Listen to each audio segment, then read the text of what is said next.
आज की वीडियो शुरू करने से पहले मुझे थोड़ा अजीब लग रहा है। हाँ, उसी वजह से जो आप सोच रहे हो, पर बात करना जरूरी है, सो मैं ये वीडियो बना रहा हूँ। एडल्ट कंटेंट कंजम्पशन के मामले में इंडिया 3rd रैंक करता है। जब रॉयटर्स ने दुनिया के most dangerous countries for women की लिस्ट बनाई, 3rd नंबर पर सीरिया था, 2nd पर अफगानिस्तान और नंबर 1 मैं सच में शॉक्ड था जब मैंने इंडिया का नाम वहां देखा। This is the first time that I don't feel good here in India. Oh, love you. I love you. Oh, la la.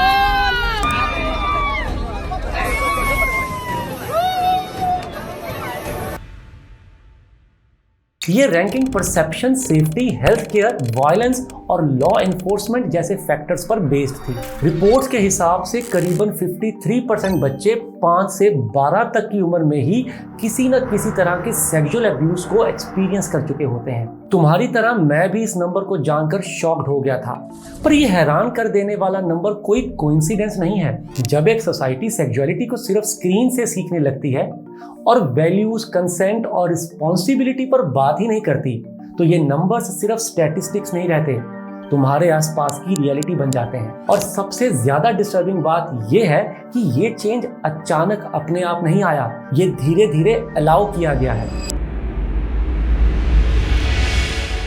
एक बार इन स्टोन कार्विंग्स और स्कल्पचर्स को देखो। कभी आपने सोचा है कि ऐसे स्कल्पचर्स एग्जिस्ट क्यों करते हैं, या ये किसी सीक्रेट जगह पर होने की बजाय ऐसे मंदिरों और पत्थरों पर क्यों है, जबकि आज के टाइम में तो कोई न्यूडिटी को ऐसे पोर्ट्रे नहीं करता। आज की बात करें तो न्यूडिटी एक $multi-billion बिजनेस बन चुका है, जहां एज पर एस्टिमेट ये एडल्ट कंटेंट इंडस्ट्री $287 बिलियन की है एंड 2034 तक $700 बिलियन क्रॉस कर सकती है। तो आखिर हम किसी मंदिर की दीवारों पर ऐसे स्कल्पचर्स बनाने से चलकर ऐसी स्टेज पर कैसे आ पहुंचे जहां ह्यूमंस इसे एज अ कंटेंट कंज्यूम करने लगे। Hello everyone, I am your भाई Arvind Kalia, welcome to my channel. Ancient India में कुछ रीजन एंड लोगों के बीच सेक्सुअलिटी आज की तरह इतनी छुपी हुई चीज नहीं थी। कुछ टेक्स्ट और टेम्पल्स में सेक्सुअलिटी को एक फिलोसॉफिकल या एस्थेटिक सब्जेक्ट की तरह ट्रीट किया जाता था। इसके पीछे सिर्फ कोई डिजायर नहीं, बल्कि एक फिलॉसफी थी। एंशिएंट इंडियन टेक्स्ट के हिसाब से ह्यूमन एक्सपीरियंस को समझने के लिए 9 रस दिए गए, यानी कि 9 इमोशंस, और इनमें सबसे पहला, सबसे पावरफुल था श्रृंगार रस, जो लव, अट्रैक्शन, यूनियन और क्रिएशन के अराउंड रिवॉल्व करता था। इन्हें इमोशंस नहीं, लाइफ एनर्जी कंसिडर किया जाता था। ये वो चीजें थी जो ह्यूमंस को आगे बढ़ने में मदद करती थी। यहाँ श्रृंगार का मतलब चीप प्लेजर नहीं था, श्रृंगार का मतलब था चित्त विकास, यानी कि मन का खिलना। इसीलिए जब आप इन अप्सराओं को देखते हैं तो उनके चेहरे पर लस्ट नहीं, एक खुशी और कामनेस दिखाई देती है, क्योंकि ये स्कल्पचर्स लोगों को एक्साइट करने के लिए नहीं बनाए गए थे। ये स्कल्पचर्स कल्पना नहीं, नृत्य शास्त्र के रूल्स को फॉलो करती हैं, जिसके अंदर आते हैं बॉडी लैंग्वेज, आई मूवमेंट और पोस्चर। मतलब पर्पस समझाना था, भटकाना नहीं। आज का कंटेंट अलग है, आजकल चीजों को अलग पर्पस से दिखाया जाता है। तब आर्ट गाइड करता था, आज कंटेंट सिर्फ कंज्यूम होता है। और बता दूं, इस सफर में हम यहाँ तक पहुंचे कैसे, वो जानोगे तो मेरी ही तरह तुम भी हैरान हो जाओगे। चलो फास्ट ट्रैक करते हैं और देखते हैं कि कंट्रोल और डिजायर का बैलेंस कहाँ टूटना शुरू हुआ। ये एंशिएंट इंडियन मैप देखो। कंफ्यूजिंग लग सकता है क्योंकि ये मैप 975 CE से 1200 CE तक स्पैन कर रहा है, लेकिन वो इंपॉर्टेंट नहीं है। आप अगर इसके सेंटर पर ध्यान दो तो इस जगह पर 950 CE से बिल्ड किए जा रहे थे खजुराहो के टेम्पल्स। ये इंटरेस्टिंग टेम्पल्स है क्योंकि यहीं पर आपको वो स्कल्पचर्स मिल जाएंगे जो वीडियो की शुरुआत में आपने देखे। चंदेला एम्पायर के कॉन्टेक्स्ट में ऐसी इमेजरी को मंदिर की दीवारों पर कार्व करना ऑब्सीन नहीं माना जाता था। इन्हें फीमेल ब्यूटी एंड फर्टिलिटी का सिंबल समझा जाता था। यहाँ वुमन कोई ऑब्जेक्ट नहीं थी, बल्कि एक क्रिएटर थी ऑफ लाइफ। एंड इस प्रोसेस को शायद ही कोई इस जमाने में इतनी खूबसूरती और सादगी से पोर्ट्रे कर पाए। लेकिन फिर कुछ होता है, धीरे धीरे इंडियन एम्पायर्स खत्म हो रहे थे, नए रूलर्स आ रहे थे, कुछ नेटिव थे तो कुछ बाहर के, यानी कि धीरे धीरे अलग अलग कल्चर ब्लेंड हुए और इससे चीजें बदली। लेकिन सबसे बड़ा इम्पैक्ट आया करीब 700 सालों बाद। जब ब्रिटिशर्स इंडिया में आए, इन्होंने सिर्फ रूल्स नहीं बदले, नजरिया भी बदला। ब्रिटिश एम्पायर अपने साथ रेलवेज और लॉज तो लाई, लेकिन वो अपने साथ लाई विक्टोरियन मोरालिटी भी, जहां सेक्सुअलिटी कोई लाइफ फोर्स नहीं थी, कोई फिलॉसफी नहीं थी। विक्टोरियन पॉइंट ऑफ व्यू से खजुराहो जैसे टेम्पल्स को इनडिसेंट और एंशिएंट टेक्स्ट को इमोरल देखा गया। ब्रिटिशर्स ने सिर्फ गवर्नेंस रिस्ट्रक्चर नहीं की, उन्होंने इंडियन कल्चर को भी जज किया और धीरे धीरे एक नैरेटिव सेट होने लगा, sexuality is equal to shame. यहीं से इंडियन सोसाइटी का रिलेशनशिप विद सेक्सुअलिटी बदलने लगा। ब्रिटिश रूल के दौरान इंडियन पीनल कोड बना, ऑब्सिनिटी लॉज आए और सेक्सुअलिटी को क्राइम और टैबू के बीच में कहीं डाल दिया गया। एजुकेशन सिस्टम भी बदला, जो पहले फिलॉसफी और एस्थेटिक्स सिखाता था, अब मोरालिटी और डिसिप्लिन सिखाने लगा। Result, natural human desires discuss करना मतलब बैड मैनर्स, सेक्सुअलिटी सोचना मतलब गिल्ट। फिर ब्रिटिशर्स चले गए, पर इस सब्जेक्ट के अराउंड शेम अभी तक जिंदा है। और यहाँ एक इंपॉर्टेंट बात समझना जरूरी है, ये सिर्फ इंडिया के साथ नहीं हुआ, यूरोप में भी, मिडल ईस्ट में भी और बाकी कॉलोनाइज्ड कल्चर में भी। जहां जहां रिलीजियस मोरालिटी और स्टेट पावर मिली, वहां सेक्सुअलिटी को कंट्रोल किया गया। हर जगह सेम पैटर्न। और फिर आया सप्रेशन का side effect. Natural human desires समझाना बंद हुआ, बट बीइंग नेचुरल ये डिजायर्स खत्म नहीं हुई।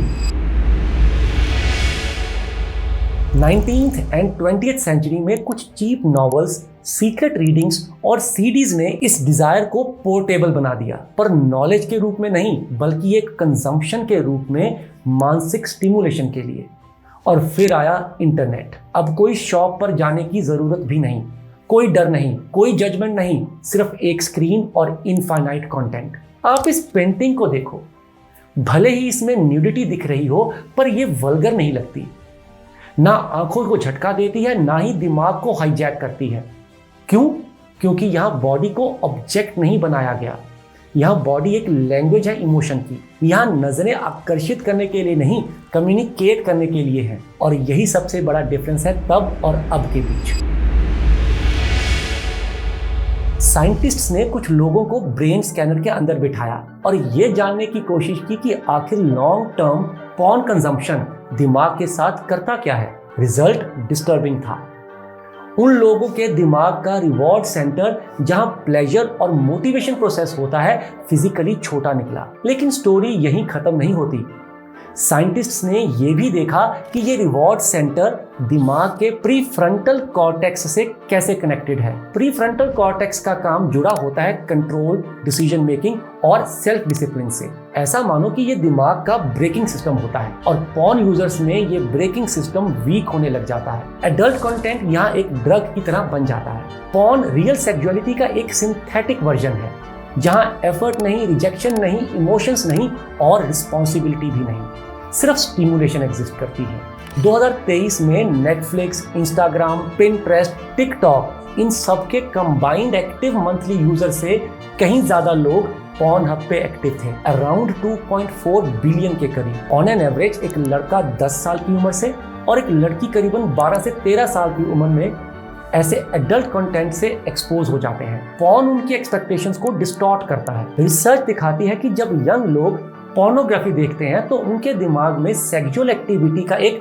स्क्रिप्ट सा बन जाता है, जो रियल लाइफ से मैच नहीं करता। पॉपुलर हेटेरो पोर्नोग्राफी एक पैटर्न फॉलो करती है। मेल हमेशा डोमिनेंट, फीमेल हमेशा पैसिव, कंसेंट की किसी को परवाह नहीं होती, इमोशंस मिसिंग होते हैं और बाउंड्रीज इररेलेवेंट। धीरे धीरे ये मैसेज दिमाग में बैठ जाता है कि यही नॉर्मल है। और जब रियल लाइफ आती है तो रियलिटी कुछ और होती है। रियल रिलेशनशिप्स में कम्युनिकेशन होती है, डिस्कम्फर्ट होता है, कंसेंट होता है, पेस स्लो होता है, इमोशंस इन्वॉल्व होते हैं और यहीं से शुरू होती है सेक्सुअल अनसर्टेनिटी। फिर इसका रिजल्ट होता है anxiety, fear and dissatisfaction. Multiple studies ने अर्ली पॉर्न एक्सपोजर को सीरियस डेवलपमेंटल इशू से लिंक किया है, जैसे कि सेक्सुअल हैरेसमेंट को नॉर्मल समझना, विमेन के लिए नेगेटिव एटीट्यूड्स होना, रेप मिथ्स को एक्सेप्ट करना या सेक्सुअल अग्रेशन।